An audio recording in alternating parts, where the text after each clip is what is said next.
하나님의 말씀은 누가복음 2장 22절에서 39절까지의 말씀을 교독을 합니다. 신약성경 90페이지에 있습니다. 신약성경 90페이지에 있는 누가복음 2장 22절부터 39절까지의 말씀을 교독을 합니다. 22절의 말씀을 제가 먼저 봉독해 올립니다.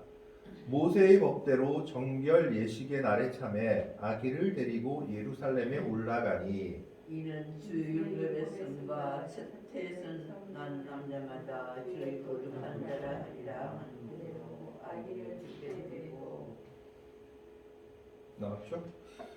또 주의 율법에 말씀하신 대로 산비둘기 한 쌍이나 혹은 어린 집비둘기 둘로 제사하려 함이더라. 예루살렘에 시몬이라는 사람이 있으니 이 사람으로 경건하여 이스라엘의 위로를 기다리는 자라. 성령이 그 위에 계시더라. 그가 주의 그리스도를 보기 전에는 죽지 아니하리라 하는 성령의 지시를 받았더니 성령의 감동으로 성전에 들어가매 마침 부모가 율법의 관례대로 해보자 하여 그 아기 예수를 데리고 오는지라. 시므온이 아기를 안고 하나님을 찬송하여 이르되 주여 이제는 말씀하신 대로 종을 평안히 놓아주시는도다. 내 눈이 주의 구원을 보았사오니 이는 만민 앞에 예비하신 것이요 이방을 비추는 빛이요 주의 백성 이스라엘의 영광이니이다 하니 그의 부모가 그에 대한 말들을 놀랍게 여기더라. 시므온이 그들에게 축복하고 그의 어머니 마리아에게 말하여 이르되 보라 이는 이스라엘 중 많은 사람을 패하거나 흥하게 하며 비방을 받는 표적이 되기 위하여 세움을 받았고 또 칼이 내 마음을 찌르듯 하리니 이는 여러 사람의 마음의 생각을 드러내려 함이라 하더라. 또 아셀 지파 바누엘의 딸 안나라 하는 선지자가 있어 나이가 매우 많았더라. 그가 결혼한 후 7해 동안 남편과 함께 살다가 과부가 되고 84세가 되었더라. 이 사람이 성전을 떠나지 아니하고 주야로 금식하며 기도함으로 섬기더니 2절의 말씀을 같이 읽습니다. 마침 이때에 나와서 하나님께 감사하고 예루살렘의 속량을 바라는 모든 사람에게 그에게 대하여 말하니라. 주의 율법을 따라 모든 일을 마치고 갈릴리로 돌아가 본 동네 나사렛에 이르니라. 아멘. 코로나가 끝나지 않고 있습니다. 이제나 저제나 하고 기다리고 있는데 백신이 나오면 끝나겠지, 치료약이 나오면 끝나겠지 하는데 벌써 3년을 지나 이제 4년을 향해 가고 있는 것으로 보여집니다. 중세 때도 이와 같은 큰 일이 유럽에 한 번 있었습니다. 우리가 잘 아는 흑사병, 패스트. 이것이 중국에서부터 시작돼서 동양에서부터 시작돼서 유럽으로 건너갔는데 이 당시 아시아 이 사람들은 쥐에 익숙해 있어서 이 흑사병에 대한 면역력이 있었지만 유럽 사람들은 그런 면역력을 가지고 있지 않았다고 합니다. 그래서 그 당시 유럽 인구의 거의 절반, 어떤 사람은 3분의 2다라고 얘기하기도 하는데 2억 명이나 되는 사람들이 죽었다고 합니다. 이 당시 패스트에 피할 수 있는 방법은 무엇이었냐? 그 당시 의사들이 내린 처방은 딱 한 가지였습니다. 패스트가 일어난 지역을 빨리 벗어나서 먼 곳으로 도망가라. 이것이 그들의 처방이었다고 합니다. 그러다가 그들이 다시 어떻게 자신의 고향으로 돌아왔느냐? 부자들은 돈으로 가난한 사람들을 사가지고 패스트가 일어난 지역으로 그 사람들을 먼저 보냈다고 합니다. 그래서 그 사람들이 안전하면 돌아가고 죽으면 돌아가지 않고 이런 일들이 행행했던 시절이 있었다고 합니다. 문제는 이 패스트가 1차 유행만 있었던 것이 아니라 한 번 지나가고 난 후에 조금 약해져서 오긴 했지만 2차, 3차로도 왔다라는 겁니다. 그래서 그 당시 유럽은 언제 죽을지 모르는 불안함 속에서 하루하루를 지내고 있었습니다. 그리고 또 1차 대전 때 스페인 독감이라는 경험하지 못한 독감이 온 세계를 휩쓰면서 곧 1000만 명이나 되는 사람들이 죽은 것이 기록되어 있습니다. 이와 같이 인간은 전염병에 취약한 구조를 가지고 있습니다. 20세기에 이르러서는 이제 그럴 일이 없겠지 했지만 우리가 생각하지도 못했던 코로나로 인해서 전 세계가 3년, 4년을 시달리고 있는 것을 보면서 참 하나님의 백성들 그리고 또 인간이 얼마나 연약한지를 다시 한번 생각해 보게 됩니다. 그러면서 우리는 하루하루 힘겹게 살아가는데 이런 힘겨운 삶을 사는 사람들이 성경에도 기록되어 있습니다. 바로 예수님 당시의 유대인들이었습니다. 예수님 당시의 유대인들은 죄송합니다. 예수님 당시의 유대인들은 그 이전에 천주교에서 쓰는 성경에 보면 마카베오라는 성경이 있습니다. 마카비 시절에 100년도 안 되는 짧은 시간 독립을 경험한 그런 기록이 있습니다. 계속해서 이방 백성들에게 짓밟혀 오다가 남유다 북이스라엘이 멸망한 후에 계속해서 이방 백성들이 유대 지역을 이제 정복해 오다가 이 시기 조금 전에 100년도 안 되는 시간 그 시간을 독립국으로 지냈던 겁니다. 그런데 그 짧은 시간을 지나지 못하고 로마에게 완전히 짓밟히며 점령당했습니다. 그리고 그들은 계속해서 로마의 압제 속에서 신음하며 지냈던 겁니다. 그래서 이 당시 로마의 압제 속에서 지냈던 이스라엘 백성들, 유대 백성들의 가장 큰 소망은 무엇이었느냐? 메시아를 기다리는 것이었습니다. 그렇다면 그들이 기다리는 메시아는 어떤 메시아였냐 하면 로마의 압제에서 자기들을 해방하고 다윗과 솔로몬 시대의 번영을 자신들에게 가져다주며 강력한 제국을 건설할 메시아였습니다. 그들의 메시아 개념은 바로 그런 무력적인 메시아 개념을 가지고 있었습니다.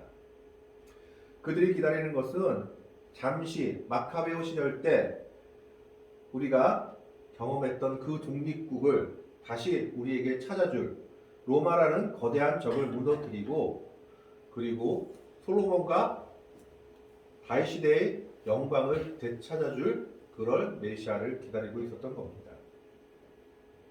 그런데 오늘 본문에서는 메시아를 기다리고 있긴 하지만 그들과는 정반대의 사람의 모습이 나타납니다. 바로 오늘 시몬이라는 사람입니다. 이 당시 모든 사람들이 로마의 압제에서 자기들을 해방해줄 메시아를 기다리고 있었다고 한다면 시므온과 같이 침묵의 선지자로 불리는 사람들은 오늘 말씀에서 이스라엘의 위로를 기다리는 자라라고 말한 것처럼 진정으로 하나님께서 보내주실 메시아를 기다리고 있었던 사람들입니다. 그리고 그에게는 하나님께서 한 가지 약속을 주셨습니다. 그 약속이 무엇이냐 하면 바로 너는 죽기 전에 메시아를 보게 될 것이다 라는 약속이었던 겁니다.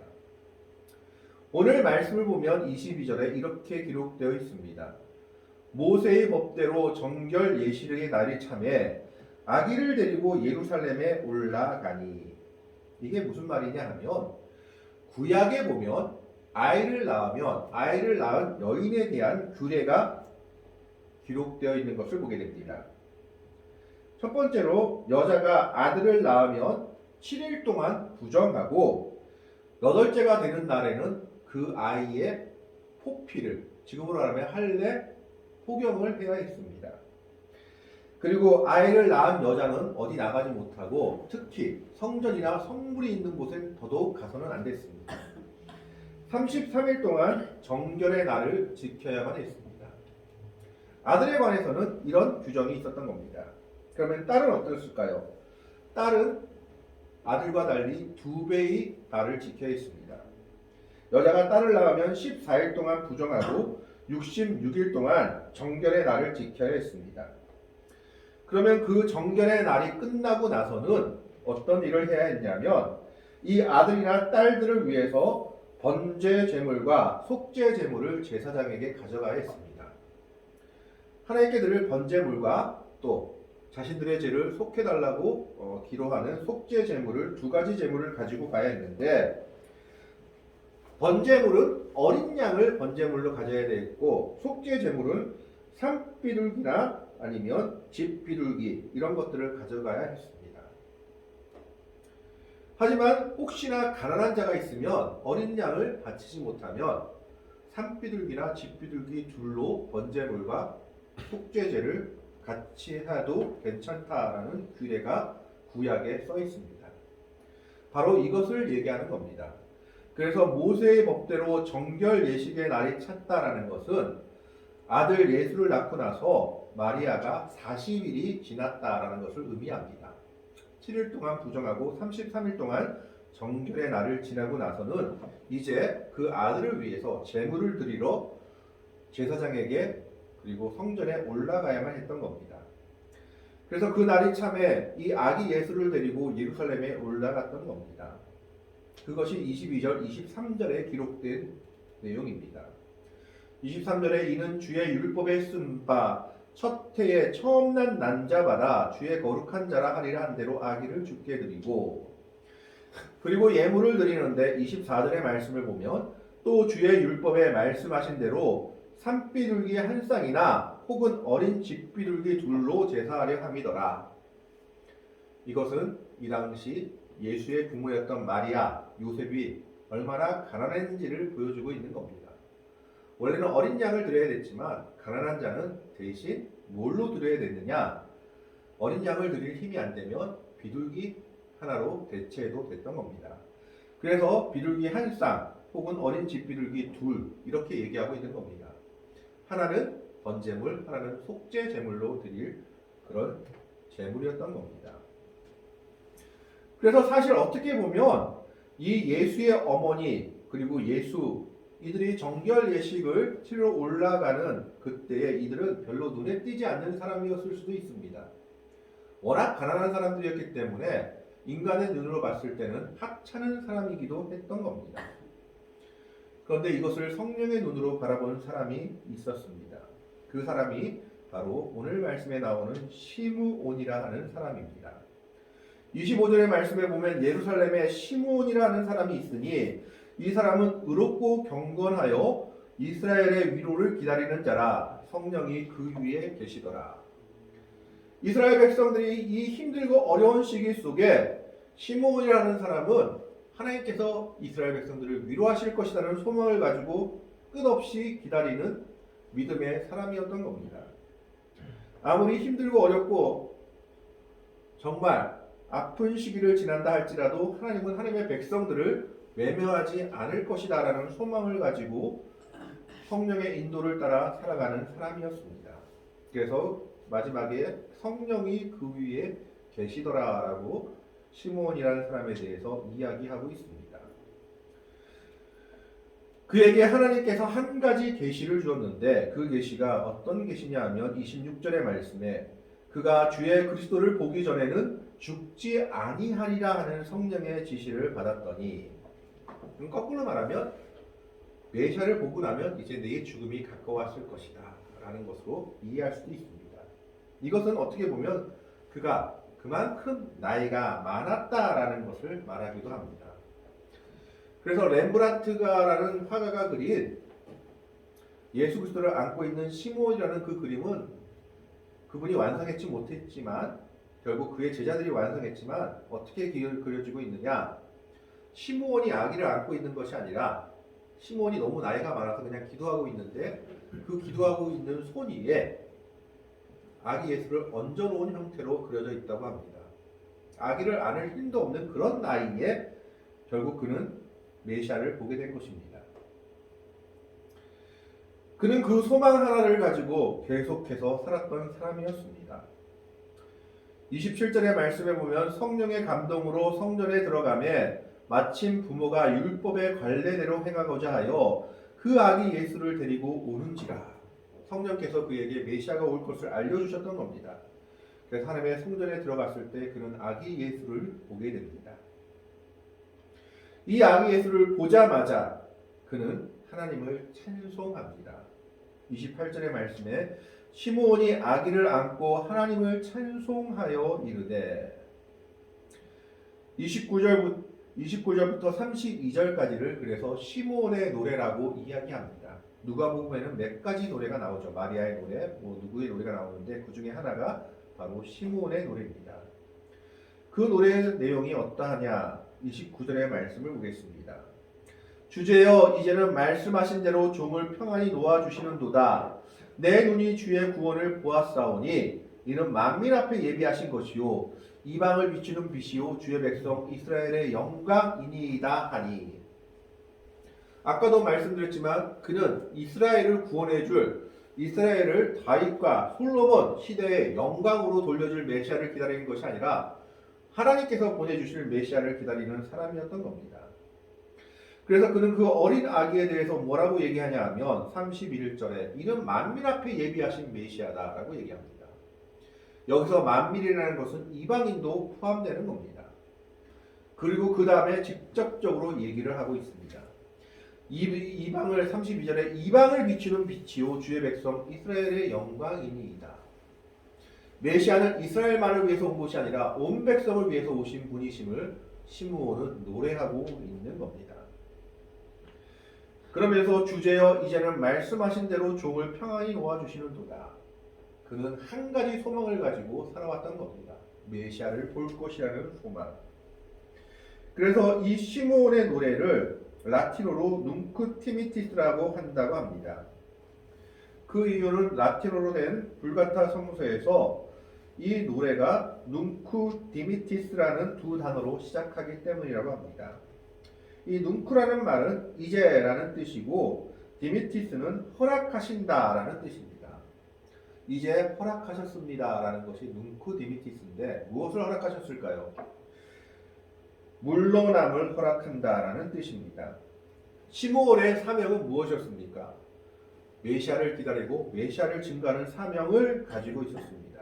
그는 그것을 끝까지 안고 있다가 이제 아기 예수를 보자마자 내 눈이 주의 구원을 보았다라고 얘기하면서 이제는 하나님께서 나를 놓아주시는구나라고 고백하고 있는 겁니다. 하나님의 말씀에 최선을 다해 살 사람이 고백하는 고백일 수 있다라는 겁니다. 눅쿠 디미티스는 주여 이제는 놓아주신다라는 뜻인데 이것은 하나님께서 주신 사명을 자신의 삶을 최선을 다해 지킨 사람이 말할 수 있는 고백이었습니다. 그러면서 시므온은 그 예수에 대해서 그 어머니 마리아에게 이렇게 말합니다. 34절의 말씀에 보면 시므온이 그들에게 축복하고 그의 어머니 마리아에게 말하여 이르되 보라 이는 이스라엘 중 많은 사람을 패하거나 흥하게 하며 비방을 받는 표적이 되기 위하여 세움을 받았고 예수를 믿는 사람들은 하나님의 구원을 얻게 될 것이요 믿지 않고 대적하는 사람들은 결국 패하며 어떻게 됩니까? 하나님의 원수가 되는 길로 가는 것을 이야기하고 있는 겁니다. 그뿐만 아니라 35절에 또 칼이 내 마음을 찌르듯 하리니 이는 여러 사람의 마음을 생각을 드러내려 함이니라 하더라. 하나님의 말씀 앞에서 주님 앞에서는 숨길 수가 없다라는 겁니다. 주님 앞에서는 우리의 마음이 온전히 드러나며 우리의 생각이 온전히 드러나며 우리가 과연 어떻게 살아가야 할지를 결정할 수밖에 없다라는 것을 말하고 있습니다. 그리스도를 따른다는 것은 우리의 몸과 마음과 생각을 온전히 주님께 드리며 그분의 길을 따르는 겁니다. 그래서 예수의 제자들은 역사적으로 볼 때 이 땅을 변혁시켜 왔습니다. 이 땅에 순응하면서 사는 사람들이 아니라 이 땅을 하나님의 뜻으로 바꾸려고 노력했던 사람들이었다라는 것입니다. 여러 사람의 마음의 생각을 드러내려 함이니라 하더라는 이 말씀이 바로 메시아가 이 땅에 오신 모습을 드러내고 있습니다. 이 시므온 말고 또 한 사람의 선지자가 있었습니다. 36절에 보면 또 아셀 지파 바누엘의 딸 안나라 하는 선지자가 있어 나이가 매우 많았더라. 그가 결혼한 후 7해 동안 남편과 함께 살다가 이 여자는 선지자였습니다. 그러나 남편과 7년 동안밖에 살지 못했던 여인입니다. 37절에 가부가 되고 84세가 되었더라. 이게 원어적으로 보면 84세까지 가부로 살았다는 것인지 가부가 되고 84년 동안 살았다는 것인지는 정확하지 않습니다. 그러나 어쨌든 오랜 기간 혼자 산 것은 분명합니다. 이 가부가 되고 84세가 되었더라. 이 사람이 성전을 떠나지 아니하고 주야로 금식하며 기도함으로 섬기더니. 한나라는 말은 은혜라는 말입니다. 이 여인은 7년만 부부 생활을 하고 남편이 일찍 자기 곁을 떠났음에도 불구하고 그의 삶은 하나님을 원망하는 삶이 아니었습니다. 오히려 더욱 성전 안에서 하나님을 예배하며 주야로 금식하며 기도함으로 하나님과 동행하는 여인이었던 겁니다. 그래서 이 여인을 선지자라고 성경은 이야기하고 있습니다. 성경에 보면 여인에 대해서 선지자라고 표현하는 것이 많지 않는데 그 중에 하나가 오늘 이 안나라는 여인이었습니다. 그러면서 이 여인도 예수를 바라보고 그가 메시아임을 알아보게 됩니다. 그리고 38절 말씀을 보겠습니다. 마침 이때에 나와서 예수가 정결 예식을 하러 온 때를 얘기합니다. 하나님께 감사하고 예루살렘의 속량을 바라는 모든 사람에게 그에 대하여 말하니라. 이 여인의 삶이 감사의 삶이었다는 겁니다.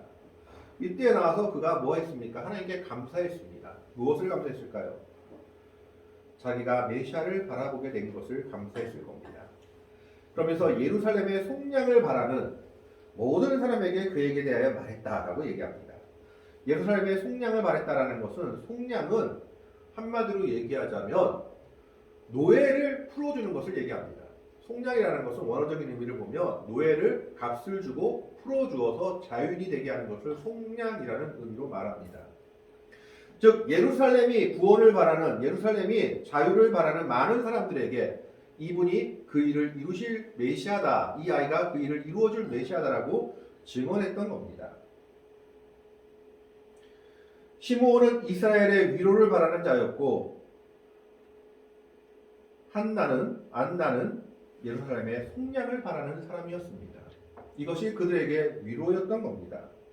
그 험한 세상에서 그들은 하나님께서 주신 위로를 기다렸고 하나님은 그들에게 그 약속을 이루어 주셨습니다. 어린 메시아를 바라봄으로 말미암아 시므온은 뭐라고 얘기합니까? 눈쿠 디미티스, 이제는 놓아주십니다. 이제는 나의 사명을 다했습니다 라고 얘기하며 위로를 받습니다. 이스라엘 위로가 그들에게 임한 것을 기뻐했습니다. 안나는 예루살렘의 속량을 바랬습니다. 그러다 메시아를 보고 이분이야말로 진정한 구원을 주실 분임을 증거하고 있는 겁니다. 그리고 그들의 삶 자체가 얼마나 거룩한 삶이었고 끝까지 주의 은혜를 바라보는 삶이었는지를 성경은 기록하고 있습니다. 시몬에 대해서는 25절에 이 사람은 의롭고 경건하여 이스라엘의 위로를 기다리는 자라 성령이 그 위에 계시더니 안나라는 이름의 뜻은 은혜라는 뜻을 가지고 있는데 그의 삶이 어떠했습니까? 7배 동안만 남편과 함께 살고 혼자 됐지만 원망하지 않고 성전을 떠나지 않고 금식하며 기도하는 삶을 살았습니다. 그리고 그의 삶 속에 감사가 빠지지 않았던 겁니다. 예수를 보자마자 그는 하나님께 감사했다라고 성경은 기록하고 있습니다. 하나님께서 소망을 가지고 바라는 자들에게 약속하셨고 그 약속을 이루어 주셨고 하나님의 위로를 전달하셨습니다. 오늘 우리도 어려운 시대에 살고 있습니다. 참 힘들고 어려운 시대에 살고 있습니다. 교회들도 어려움을 겪고 있고 세상의 모든 사람들도 어려움을 겪고 있습니다. 그러나 이때일수록 우리가 놓치지 말아야 할 것이 소망입니다. 시므온이 그 어려운 시대 속에서도 이스라엘의 위로를 기다리며 소망을 놓치지 않고 살아갔을 때 하나님은 그에게 응답하셨고 메시아를 보여주셨습니다. 안나라는 여인이 참 어려운 삶을 살았습니다. 가부가 되고 오랜 세월 혼자 살았지만 그럼에도 불구하고 소망을 놓지 않고 금식하며 기도하며 감사하는 삶을 살았을 때 예루살렘의 속량을 바라는 모든 사람들과 함께 메시아를 바라보게 되고 구원의 은혜를 바라보게 되고 위로를 받게 된 것입니다. 오늘 이 시대는 바로 예수님께서 이 땅에 오신 유대인들의 시대와 비슷하다라고 말할 수 있습니다. 참 힘든 일들이 있고 언제 끝날지 모르는 위험과 어려움들이 우리 앞에 놓여 있습니다. 뿐만 아니라 전쟁의 어려움으로 인해서 물가는 올라가며 생활은 더 어려워지고 있습니다. 그러나 이 속에서도 우리가 놓지 말아야 할 것은 바로 소망입니다. 시므온은 소망을 놓지 않고 이스라엘의 위로를 끝까지 기다렸습니다. 한나도 안나도 소망을 놓지 않고 예루살렘의 속량을 바라고 기다렸던 겁니다. 끝까지 소망을 놓지 않고 바라고 기다리는 자들에게 하나님께서는 아기 예수를 보여주심으로 메시아를 보내주심으로 응답하셨습니다. 그리고 그들에게 구원의 은혜를 허락하시고 이 땅에서 믿음으로 살아갈 수 있는 힘들을 주신 것을 바라보게 됩니다. 오늘 우리도 시므온과 안나와 같이 소망을 놓지 않고 살아가는 믿음의 사람들이 되기를 바랍니다. 시므온이 마지막까지 하나님께서 주신 약속을 믿고 그 소망을 놓지 않았을 때 메시아를 보게 되며 메시아를 증언하는 그런 귀한 사명을 감당할 수 있는 믿음의 사람이 된 것을 보게 됩니다. 그래서 그는 마지막으로 고백합니다. 눈쿠 디미티스, 이제 도와주십니다 라고 고백하며 그의 삶을 맞춰가고 있는 것을 보게 됩니다. 안나는 예루살렘의 속량을 바라는 모든 사람에게 예수에 대해 말하며 기쁨을 나누고 있는 것을 보게 됩니다. 오늘 우리들의 삶 속에서도 이 시므온과 같이 안나와 같이 어려움의 순간 속에서도 우리가 소망을 놓지 않고 살아갔을 때 이스라엘의 위로를 기다리는 시므온에게 예루살렘의 속량을 바라는 안나에게 하나님께서 응답하셨듯이 오늘 우리들에게도 하나님께서 응답해 주실 것입니다. 메시아를 보내주심으로 구원의 은혜를 그들에게 허락했듯이 소망을 놓지 않고 살아가는 하나님의 백성들에게 위로하시고 속량하시고 하나님의 은혜를 허락하실 것이기 때문입니다. 오늘 이 어려운 시대 속에서도 시므온과 안나와 같이 소망을 놓지 않고 살아갈 수 있는 믿음의 백성들이 될 수 있기를 바랍니다. 우리가 그 소망을 놓지 않고 살아갈 때 하나님께서 응답해 주시고 그 소망을 이루어 주십니다. 시므온이 마지막에 메시아를 보았고 안나가 84세가 되어서 예루살렘의 속량을 바라는 자들에게 예수를 증거했지만 우리가 그러한 믿음을 가지고 살아갈 때 하나님은 그 소망에 반드시 응답하시는 분이심을 오늘 성경은 우리에게 말하고 있습니다. 소망의 예수님을 바라보며 소망 가운데 살 수 있는 정말 우리의 소망이 주 안에서 응답되며 이 어려움의 시대를 믿음과 소망으로 이길 수 있는 귀한 믿음의 백성들이 될 수 있기를 주님의 이름으로 간절히 축원합니다. 기도하겠습니다. 하나님,